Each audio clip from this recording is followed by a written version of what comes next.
ইসলামী সমাজের সদস্য জনাব ভাই মোহাম্মদ ফয়সাল আহমেদ।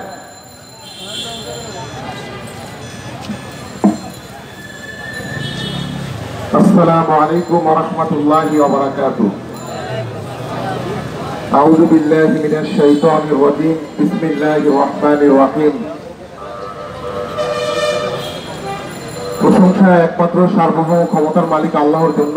শান্তি বর্ষিত হোক তারই প্রেরিত রাসূল আমাদের প্রিয় নেতা মুহাম্মদ সাল্লাল্লাহু আলাইহি ওয়াসাল্লামের উপর। শান্তি বর্ষিত হোক মুহাম্মদ সাল্লাল্লাহু আলাইহি ওয়াসাল্লামের প্রতিটি উম্মতের উপর।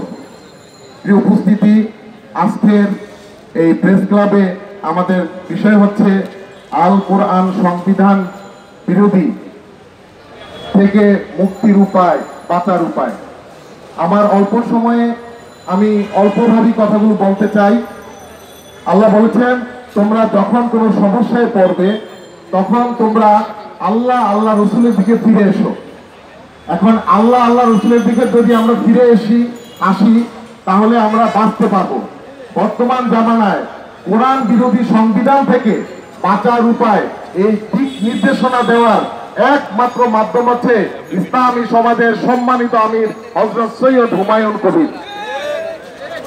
তিনি ইসলামকে কোরআন সুন্নাহ থেকে যেভাবে তুলে ধরেছেন, যদি উনি সারা পৃথিবীর সকল মানুষের হক আমির না হতেন, আল্লাহ প্রদত্ত অনুমোদিত না হতেন, আল্লাহর সার্বভৌমত্বের ভিত্তিতে যদি উনি আমির না হতেন, তাহলে কোরআনকে এইভাবে তুলে ধরতে পারতেন না।